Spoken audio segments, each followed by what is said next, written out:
Good afternoon. My name is Melanie Bates, and I'm a council member for the section of Civil Rights and Social Justice and vice chair of its Criminal Justice section. I also work part-time as a hotline attorney at Legal Counsel for the Elderly. We are thrilled to be presenting today's chair chat with Legal Counsel for the Elderly's Executive Director, Ms. Rhonda Cunningham Holmes. Welcome, Ms. Holmes. Thank you. It's very nice to be here. The CRSJ Chair Chat was established by past Chair Juan Thomas. Our current chair, Robin R. Runge, has continued CRSJ's Chair Chat and hosts esteemed guests and colleagues for a bi-weekly, every other week Chair Chat. I would like to give a special thank you to Madam Chair Runge for the opportunity to serve as today's guest host.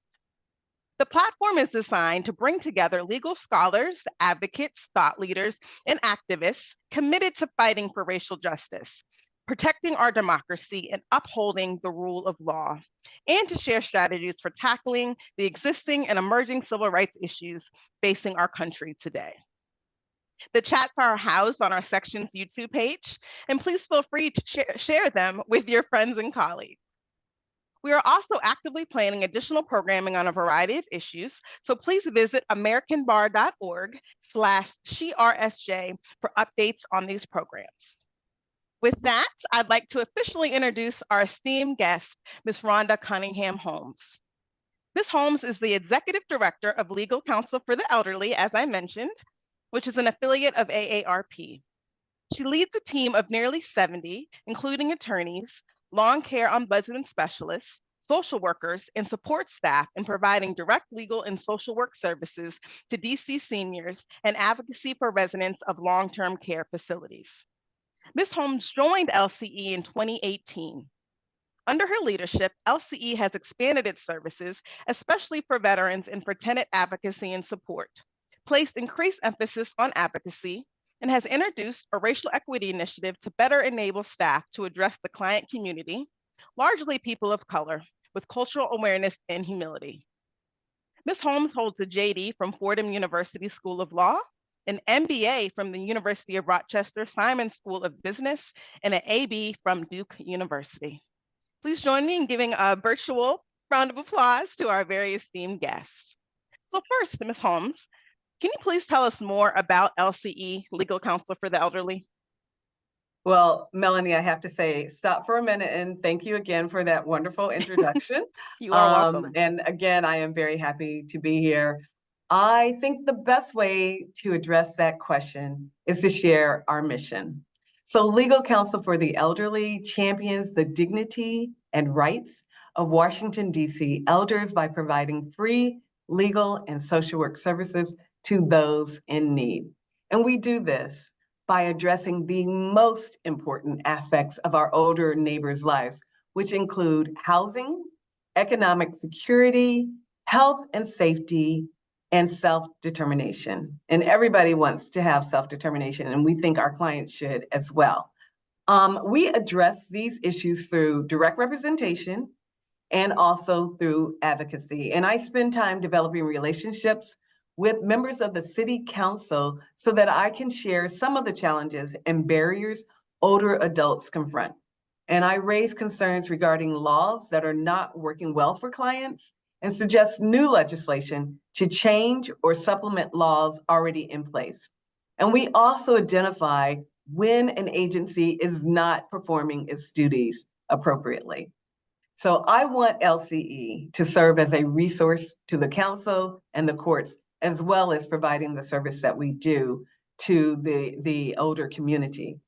And advocacy is an important part of our work. So I just wanted to point that out also. And in fact, in a few weeks, we are scheduled to have a visit from Council Member Anita Bonds, for those people who are in the DC area, they may know her, about the work we do on our hotline, which you serve on. Yes, wow, that's excellent. Thank you so much, Ms. Holmes, for that powerful description of all the incredible work you are doing for seniors across the city.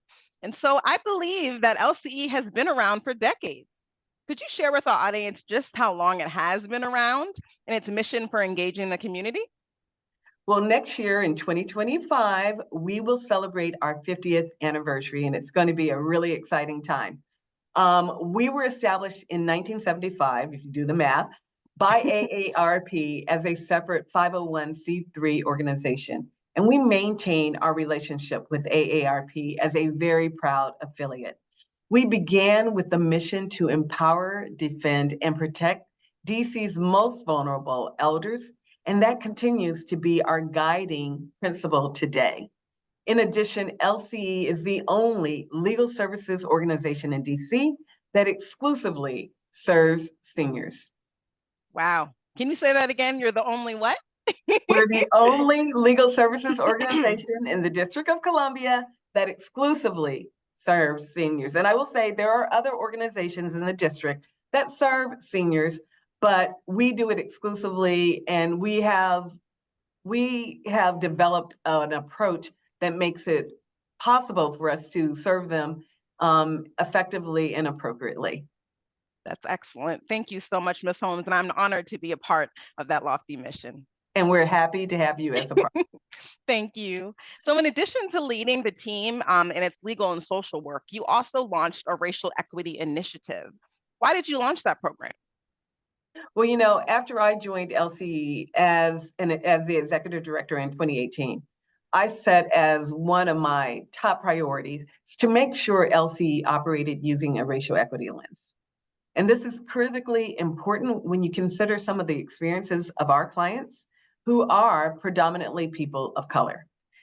The experiences they have endured impact their lives. And it is important that we operate with an appreciation for race, and not only with our clients, but with one another here at the office. And we all know that charity, good intentions, and appreciation for differences begins at home. So that is why I launched this initiative with our staff. Wow, that's excellent. So what is your vision for the initiative? Well, my vision was when I started, and it still is today, to create and cultivate an environment that is diverse and inclusive and treats all its members and clients equitably and with cultural awareness and sensitivity. And I heard you use those words a little earlier, and I'm glad that they stuck, because that is really, truly so important, that we treat clients with cultural awareness and sensitivity. And to do this, we had to become comfortable with speaking about race, and even saying the word race, and being willing to acknowledge that there are inequities in how different races have been treated, and even today still are treated in our society. And my thinking then was that if we are successful in centering race, which is the most divisive issue in American society, we will be well positioned to address this inequity as experienced by our clients, and then also tackle other inequities that they face. Wow. That is so deep and just so moving. Thank you so much for your leadership with this critical initiative. So what does the LCE Racial Equity Initiative actually look like in practice? Well, Melanie, you may recall that the very first thing we did was to have the LCE staff participate in a workshop entitled Awake to Woke to Work.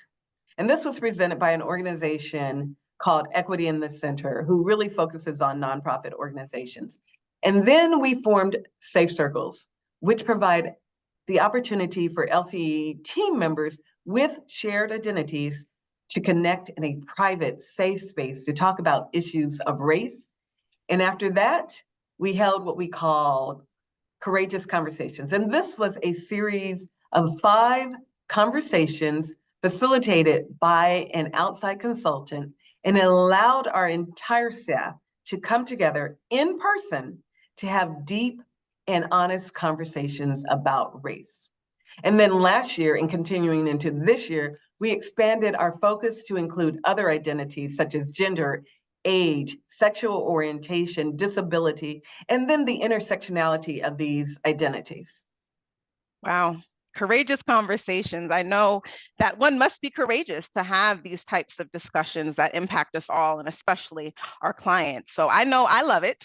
How have staff responded to the initiative overall? Well, I'm glad to hear that you love it. And I will say that the results have really been good. You know, I am encouraged because whenever you start something like this, you never know how it's going to be received by the team. And so I am really encouraged because we have had a lot of affirming and embracing conversations about race and the comfort level of being able to say the word race. And we all know that having these conversations sometimes are challenging. So that is the wonderful part that I feel so encouraged about. And we have all learned a lot.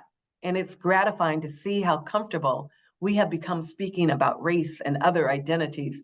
We also chose to expand our safe circles to include an immigrant origin circle and a TLGBTQIA plus circle.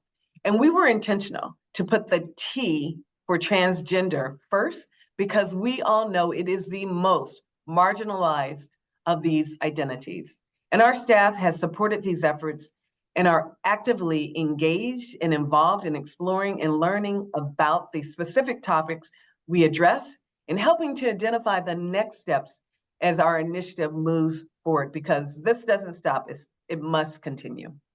Wow, that's excellent and so exciting. And as a section of civil rights and social justice, we are faced with examining these issues all of the time and across the AB overall. These issues that you've discussed today are near and dear to our heart. So I know all of our viewers are on the edge of their chair figuring out how they can become more involved in what issues you're seeing in DC and beyond.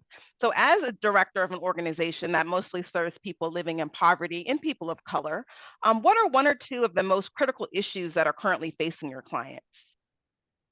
Well, Melanie, in DC, and I will say this is probably true across the country, affordable housing continues to be a main issue for everyone, but in particular for our clients. Right. You know, with our eviction and foreclosure prevention work, we combine legal tactics with making sure our clients apply for and receive the subsidies and cost-saving programs that DC offers to help ease some of the housing expenses.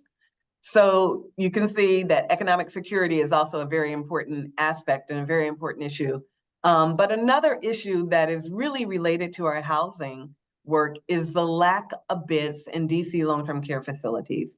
And that is coupled with an inadequate number of staff needed to administer proper care and keep residents safe. This is a national issue, but one that we have begun to address through LCE's Office of the DC Long-Term Care Ombudsman. That team advocates for changes in DC laws that affect residents living in long-term care facilities who are receiving home health care through DC's Medicaid waiver program. So both of those. And the ombudsman team is also very aggressive in protecting the rights of long-term care residents, investigating infractions, and finding solutions, because people who are in long-term care facilities are very vulnerable. And we want to make sure that we take care of them. We want to make sure that they continue to be housed and that they continue to have their rights protected. Wow. Thank you for sharing all of that. So how can lawyers in the ABA get involved and support your work? Well, I love to hear you ask that question. And I will say there are two ways that attorneys can help support our work. So first, if you are licensed to practice law in the District of Columbia, please consider serving as a pro bono attorney. Full stop. Our pro bono attorneys help in many areas, such as obtaining public benefits and veterans benefits, estate planning, heirs, property issues, eviction and foreclosure prevention, as well as surveying case law and performing critical research, drafting legislation, and even assisting us with creating infographics and flyers that we can distribute to our client community to inform them on various legal issues and on their rights. Wow. So you mentioned a few different issues. Is there a particular practice area that is better suited for being a pro bono attorney? Okay, so Melanie, I know you have never experienced this because you serve on the hotline and you Yes. get a lot of different questions coming your way. Right. But some attorneys fear working in an area of law that they are not familiar with. But that should not be a concern. That absolutely should not be a concern. Every single attorney has the ability to perform pro bono work.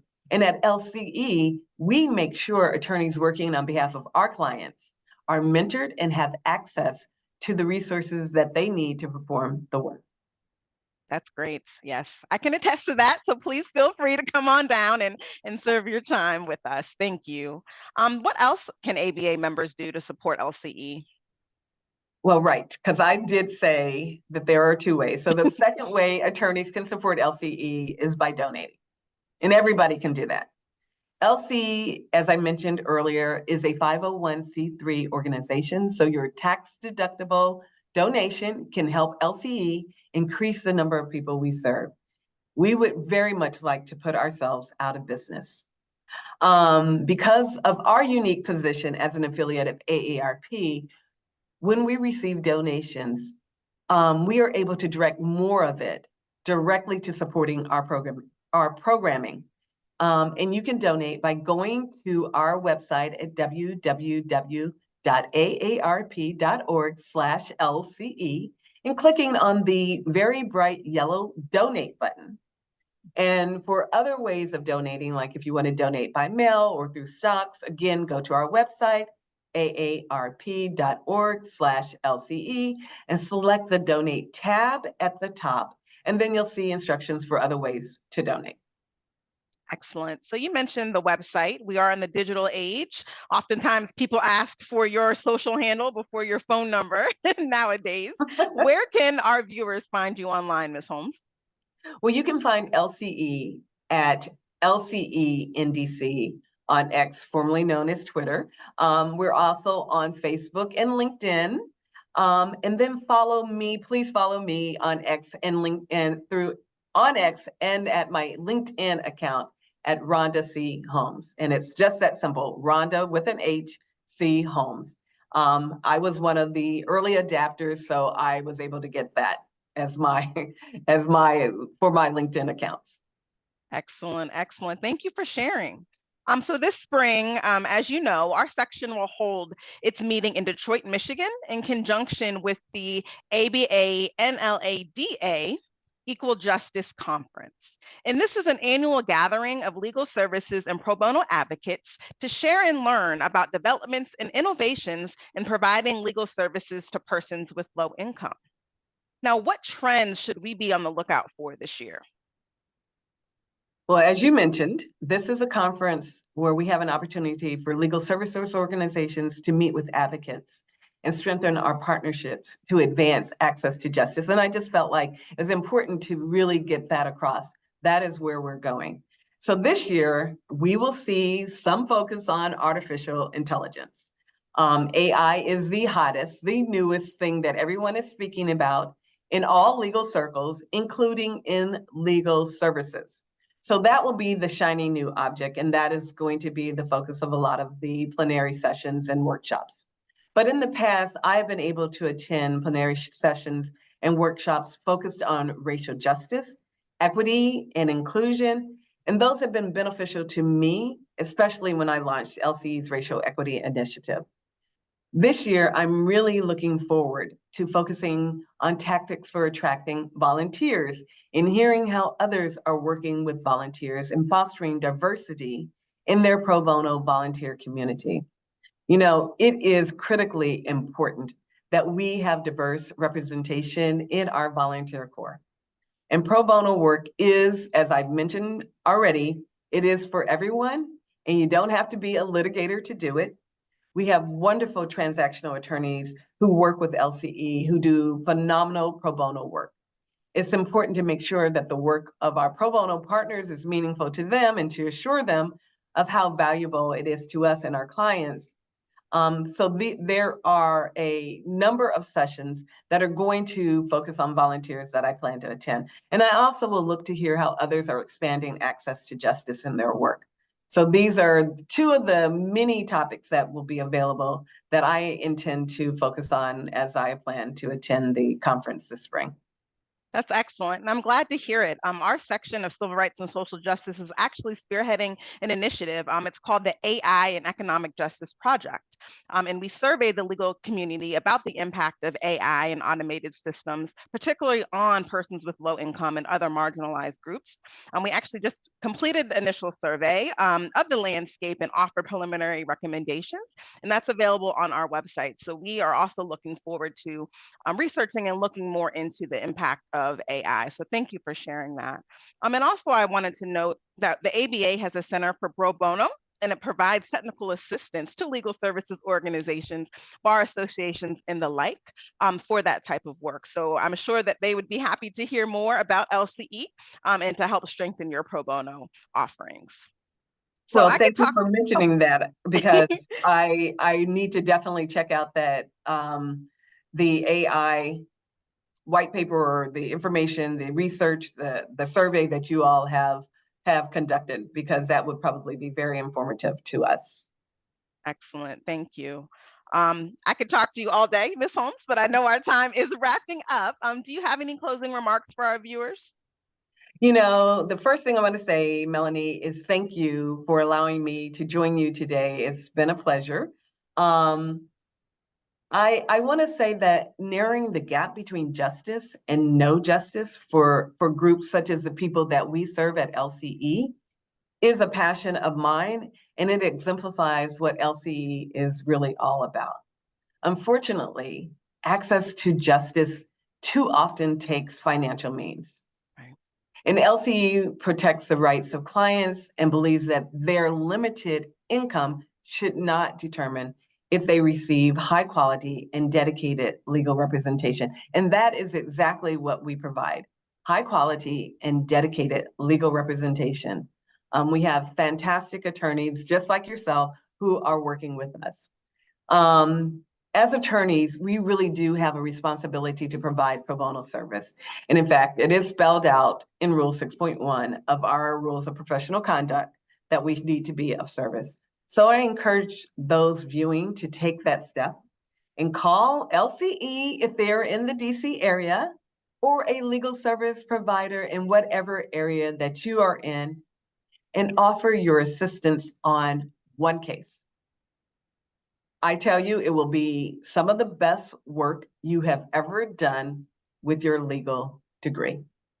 And one case will get you hooked. That's great. Thank you so much. So thank you to all for joining us for today's Chair Chat. We'd like to express our gratitude to you, Ms. Holmes, such a wonderful guest, for joining us today. In the section of Civil Rights and Social Justice, CRSJ provides free webinars and resources for legal professionals and advocates nationwide. We hope this program has helped you with your work. And if you can, please consider joining the ABA. You may do so at americanbar.org. Thank you. Bye-bye. Bye.